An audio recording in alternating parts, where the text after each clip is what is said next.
கட்டாந்தரெல்லாம் நடக்கும். ஆமா, அவ்வளவு விஷம் நம்ம. ஆமா, எத்தனோண்டு வரப்புக்கு இருந்து சில பேர் அடிச்சுட்டு கிடப்பான். இது என் வீட்டு வரப்பு உன் வீட்டு வரப்புன்னு அந்த வரப்புக்கு கடந்து அடிச்சுட்டு 10 லட்ச ரூபாய் இவங்க கொண்டு போய் கோர்ட்ல கொடுப்பான், அவன் கொண்டு போய் கோர்ட்ல கொடுப்பான். அந்த வரப்புல போய் நம்ம என்ன பங்களாவை கட்ட போறோம்? ஒன்னும் கிடையாது.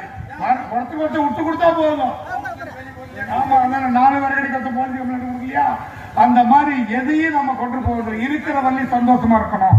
அதுக்கு குடிதான் ஒரு பழக்கம் இல்லை. பொண்டாட்டி பிள்ளைகளோட சந்தோஷமா இருக்கணும், அப்படி குடும்பத்தோட சந்தோஷமா இருக்கணும் அப்படிங்கிற. அது இந்த திருவிழா வச்சிருக்காங்கன்னா எதுக்காக வச்சிருக்காங்க? ஒரு 2-3 நாளைக்கு சந்தோஷமா இருக்கணும். நேற்று ஆர்கெஸ்ட்ரா நடந்திருக்கு, நல்ல கூட்டம் சிறப்பா நடந்திருக்கு. அதுபோல 2 நாளைக்கு நாடகம். இந்த 3 நாளைக்கு இந்த ஊர்களை பார்த்தீங்கன்னா விழா கோலமா இருக்கு பாருங்க. இதுதான் ஒரு சந்தோஷம். வரி கொடுத்ததுக்காக நம்ம சந்தோஷமா இருக்கிறது இதுதான் ஒரு சந்தோஷம். இதை போல நீங்க வாழ்க்கையில என்றென்றும் சந்தோஷமா இருக்கும் கேட்டுக்கொண்டு ஒரு